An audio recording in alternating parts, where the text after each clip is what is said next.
Cinta terlarang, mantan mafia, bab 21, hatinya berdugun-dugun. Henin beberapa detik kemudian Erik mengernyitkan dahinya. Saat tak kunjung mendapatkan respon, Erik mendengus ketika terdengar dengkuran halus dari wanita di pelukannya ini. Bel tertidur? Jadi ia tak mendengarkannya. Susah payah dengan effortlessnya melawan gengsi setinggi surga Firdaus, ternyata si empunya malah tertidur. Perlahan Erik membopong Ella ala bridal style, melangkah ke arah sofa. Tadinya hendak membawanya ke kamar, tetapi dirasa tak mungkin, karena kamar Ella sudah seperti kapal pecah akibat ulahnya tadi. Dengan pelan ia membaringkannya di sofa. Meluruskan kedua kakinya, tak lupa ia melepaskan sepatu heels yang berada di kaki jenjang itu. Tangan kekarnya terulur merapikan beberapa helaian rambut yang menutupi wajah sembabnya karena menangis tadi. Namun tak mengurangi kadar kecantikannya, yang semakin membuat Erik terpesona. Erik jatuh cinta. Ia tak pernah sepeduli itu dengan wanita selain ibunya, dan lagi-lagi dengan Kirania dulu ini, tak mau susah payah seperti ini. Memandang wajah damai wanita di depannya, bibirnya melengkung membentuk bulan sabit, lalu tak lama mencium kening hidung dan ke bibirnya. Katakanlah Erik brengsek, tapi ia tak peduli. Ini adalah miliknya, mulai dari sekarang, ia tak akan membiarkan Ella pergi dari dunianya. Apapun itu ia akan lakukan, demi mendapatkan Ella. Semua sahabat Erik kompak menyembulkan tawanya, saat mendengar cerita mengenaskan yang baru saja dialami oleh bos mereka. Erik menceritakan, jika dirinya menyatakan cinta, ternyata si empunya ini malah tertidur, sesuatu yang membuat menggelitikkan bukan? Erik tentu sudah teramat kesal dengan ketiga sahabatnya ini, menyesal mempunyai sahabat seperti mereka, yang hobinya tertawa di atas penderitaan orang lain. Ingin sekali ia melemparnya ke kutub utara, hingga membeku menjadi patung es. Lagian lo ada-ada aja sih Ricky, gak ngerti momen banget. Dia lagi marah-marah, karena lo cium tiba-tiba lo nyatain cinta. Untung si Doi-nya ketiduran sobat, kalau nggak bisa ngamuk. Seluruh apartemen ia ratain jadi tanah. Celetuk Jonathan. Kalau mau nembak cewek itu harus romantis, lo ajak candlelight dinner kali, atau lo ajak dia ke pantai menikmati sunset, atau lo ajak naik kapal ala-ala Titanic gitu. Umur udah kepala 3, tapi soal beginian kalah sama anak SMP, yang manggilnya udah ayah bunda. Ajak Angga membuat mereka menyemburkan tawanya terkecuali Erik. Gak ada gunanya cerita sama lo semua. Menoleh sebang lalu pergi menuju lantai atas. Markasnya membuat mereka mendelik dengan kelakuan Erik makam anak TK yang marah ketika mainannya diambil. Lah, jatuh cinta selain membuat gila ternyata bisa merubah sifat orangnya. Kalian tahu kan, kalau Erik seperti apa orangnya? Sekarang dia berubah macam bocah TK. Mereka lagi-lagi kompak menganggukkan kepalanya setuju dengan ucapan Jonathan. Jam dingin baru menunjukkan pukul 10 malam. Tetapi udaranya cukup dingin menusuk hingga ke dalam tulang. Erik duduk di balkon ditemani dengan 5 buah susu kotak strawberry yang hampir tandas seluruhnya. Pikirannya dipenuhi dengan wanita imut bernama Elle tersebut. Seharusnya ia tidak meninggalkannya di apartemen sendirian. Bagaimana jika terjadi sesuatu dengan Elle? Atau Elle bakal mengamuk lagi menyalahkan diri sendiri.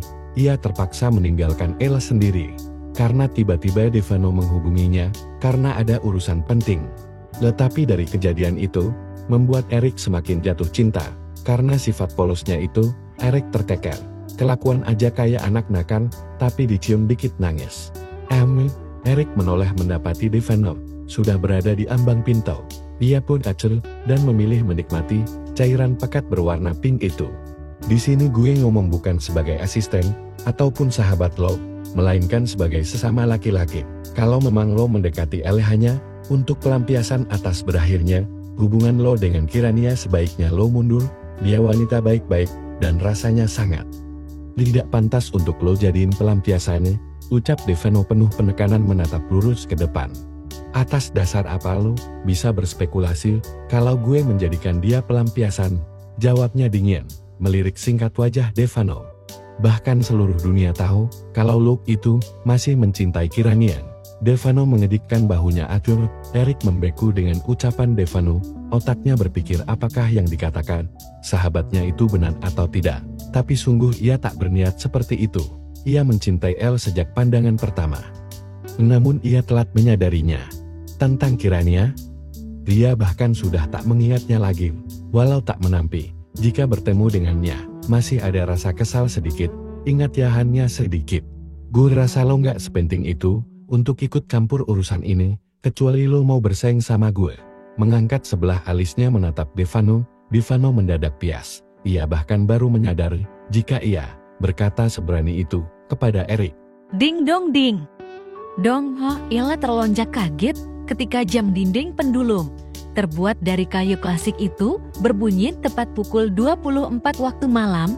Jam itu berdiri kokoh di sudut ruang tamu apartemen Ella.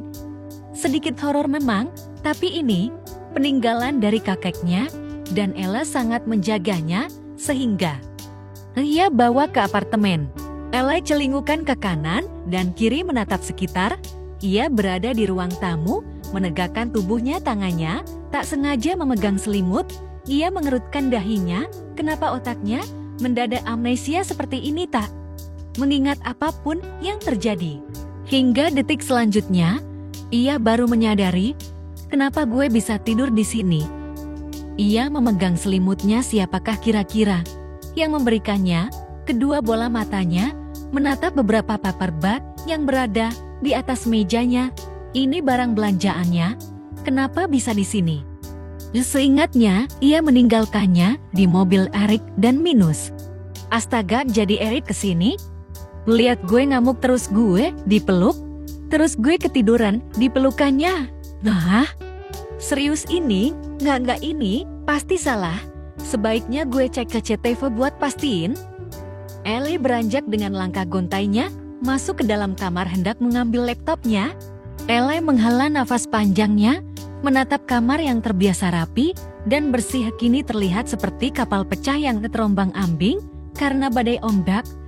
Ia berjalan dengan berjinjit memilih pijakan yang kosong menghindari barang-barangnya yang sudah hancur pecah berantakan. Duduk di meja rias yang berwarna putih ini, sembari mengecek CCTV ia membuka lensa mata yang berwarna coklat hasil tersebut.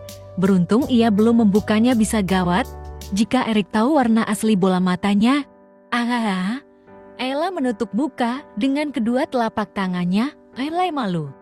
Ella tengsin melihat video rekaman CCTV itu, di mana dirinya mengamuk menangis berakhir di pelukan Erik, dan bodohnya ia tertidur, lalu berpindah di CCTV ruang tamu. Terlihat jelas di sana Erik dengan telaten menggendongnya, lalu memberikan selimut agar ia tak kedinginan.